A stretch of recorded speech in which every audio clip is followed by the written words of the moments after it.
2023 के विधानसभा चुनाव नजदीक आते ही बीजेपी सक्रिय हो चुकी है और बीजेपी चुनावी मोड में आ चुकी है।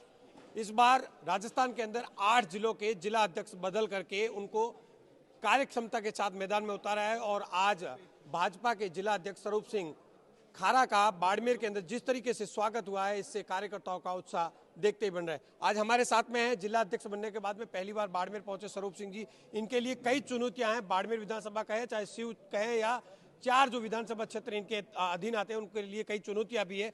तो स्वरूप सिंह जी, किस तरीके की तैयारियां देख रहे हैं और कैसे इसको पार पाड़ेंगे? देखिए, कोई भी बड़ा दायित्व है वो कांटों का ताज होता है। वैसे भी जितना बड़ा दायित्व है उतनी बड़ी चुनौती भी है, परंतु कार्यकर्ताओं के आज के स्वागत अभिनंदन कार्यक्रम और उत्साह को देखकर मुझे लगता है कि इतने सारे युवा और वरिष्ठ जब सारा सहयोग करेंगे तो निश्चित रूप से इस चुनौती को हम पार करेंगे।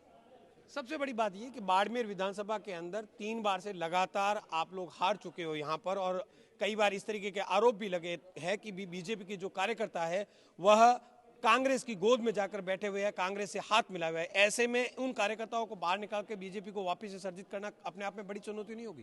केवल झूठी अफवाहें हैं। कांग्रेस निरंतर इस प्रकार की मिथ्या भ्रामक चर्चाएं कर रही है और बाड़मेर विधानसभा में भी बहुत सारे मिथक टूटेंगे और प्रचंड जीत के साथ में यहाँ हमारा विधायक बन करके जयपुर जाएगा। सबसे अहम बात यह है कि आप खुद सीयू से अपने आप की दावेदारी कर रहे थे, अगला विधानसभा चुनाव लड़ने की तैयारी कर रहे थे। ऐसे में पार्टी का जो गाइडलाइन है, पार्टी के जो प्रदेशाध्यक्ष पिछले दिनों आए उन्होंने ये बात कही भी है कि हमारा जो जिला अध्यक्ष है वह चुनाव नहीं लड़े। तो ऐसे में अब आपके लिए क्या आपको लगता है कि चुनाव लड़ने की तैयारी आपकी अभी भी है या आप छोड़ चुके हैं? पहली बात तो ये कि पार्टी की गाइडलाइन है ऐसा मैंने सुना नहीं। संगठन में काम करने वाले बहुत सारे लोग विधायक बने हैं। गुजरात में अभी 10 जिलाध्यक्ष विधायक बने हैं। कोई ज़रूरी नहीं है। विधायक बनने के लिए जो अर्हताएं हैं, विधायक बनने के लिए जो उसके अंदर पात्रताएं हैं, उसकी अलग से सर्वेक्षण होता है। एक टीम नाम तय करती है, वो अलग है। संगठन का काम अलग है।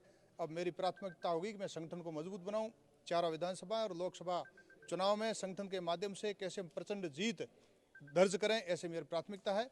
और पार्टी अगर चुनाव लड़ाएगी तो मैं निरंतर 5 वर्षों से शिव विधानसभा में सक्रिय हूँ, काम कर रहा हूँ। और अगर मुझे नहीं लड़ाएगी, किसी और को टिकट देगी तो उसके लिए मैं सतत कार्यरत रहूँगा और पूरी ताकत के साथ काम करूँगा और उसको जीता करके जयपुर भेजूंगा। इसमें सबसे बड़ी बात है कि आपके लिए जो चुनौती है वो चौहटन विधानसभा है। जो आपके अध्यक्ष है वो अभी हटे हैं, उनकी मंशा भी है और चौहटन में आप पिछली बार चुनाव बहुत मार्जिन से कम मार्जिन से हारे हो। और सबसे बड़ी बात है कि बायतू से, क्योंकि बायतू में जो केला जी वो चुनाव हारे और बड़े मार्जिन से हारे थे। ऐसे में बायतू में किस तरीके से काम किया जाएगा और चौहटन को कैसे संगठित किया जाएगा? सशक्त मंडल, सक्रिय बूथ समिति और पना प्रमुख की नियुक्ति जिस प्रकार से गुजरात में चल रही है, उसी तर्ज पर भारतीय जनता पार्टी राजस्थान संगठन में यह कार्य ठेठ नीचे धरातल स्तर पर चल रहा है। निश्चित रूप से कार्यकर्ताओं की फौज इतनी बड़ी हो जाएगी कि पन्ने में एक एक वोट के लिए हमारा कार्यकर्ता घर जाकर के हाथ जोड़ करके और वो बूथ तक मतदान कराएगा।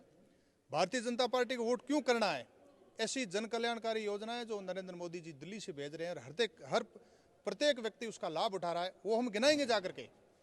प्रदेश में जिस प्रकार से देश में जंगलराज भ्रष्टाचार एक चरम पर है वो भी गिनाएंगे, और केंद्र के कारण आम व्यक्ति कितना लाभान्वित हो रहा है वो भी गिनाएंगे। और हमारा ये जो एक संगठन का बहुत बड़ा ये जाल है, बहुत बड़ा नेटवर्क है, प्रत्येक मतदाता को हम उसको आश्वस्त करके कि भाजपा को वोट क्यों देना है, निश्चित रूप से प्रत्येक मतदाता को दिलाएंगे और प्रचंड जीत हम दर्ज करेंगे। स्वरूप जी, सबसे बड़ी चीज़ है इस बार दिखी गई कि कभी भी बाड़मेर में जिला अध्यक्ष के रूप में इस तरीके का जो स्वागत समारोह या इस तरीके की जो रैली थी वो देखने को नहीं मिली। आज अपने आप में स्वरूप सिंह का शक्ति प्रदर्शन था या भाजपा का? जिन नरेंद्र मोदी जी को अमेरिका में जाने के लिए वीज़ा नहीं मिलती थी, वो नरेंद्र मोदी जी आज विश्व में अपने देसी भाषा में कहते हैं पंचायती कर रहे हैं, विश्व के बड़े पंच बन गए हैं। तो उस भाजपा का मैं कार्यकर्ता हूं, इस नाते ये स्वागत है। ये स्वरूप सिंह का स्वागत नहीं है, भाजपा के कार्यकर्ता का स्वागत है और भाजपा के प्रति लोगों की आस्था है, श्रद्धा है, इस नाते ये स्वागत है। स्वरूप सिंह जी के ऊपर कुछ लोगों की ओर से एक कटाक्ष भी है जो आपके पूर्व समय रहा है, जो राजनीति से पहले जब आप संघ से जुड़े उससे पहले के, उसके ऊपर भी। तो क्या स्वरूप सिंह जी उससे निखर करके अब संघ में आने के बाद में स्वरूप सिंह जी का एक अलग रूप देखने को मिलेगा? मैं कोई इधर उधर न सोचता न देखता। मैं संघ का स्वयंसेवक हूँ, भाजपा का कार्यकर्ता हूँ और सभी आदरणीय जो केंद्र और प्रदेश के जो वरिष्ठ कार्यकर्ता हैं उनके मार्गदर्शन पर काम करता हूं और करता रहूंगा। इसके अलावा मेरे पास कोई बात नहीं है। तो क्या विधानसभा के चुनावों की तैयारियां माने कि ये शुरू हो चुकी है और कार्यकर्ताओं को आगे बढ़ने के लिए कह दिया गया है? निश्चित रूप से आगाज हो चुका है।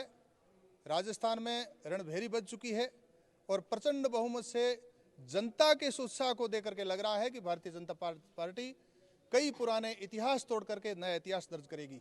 यह हमें विश्वास है। तो ये है स्वरूप सिंह जी, जिनका साफ तौर से कहना है कि नया इतिहास रचेगी, लेकिन यह आने वाला समय बताएगा। कई चुनौतियां हैं भाजपा के लिए, लेकिन इन चुनौतियों को पार पड़ पाएंगे, भाजपा को एक कर पाएंगे, यह आने वाला समय बताएगा।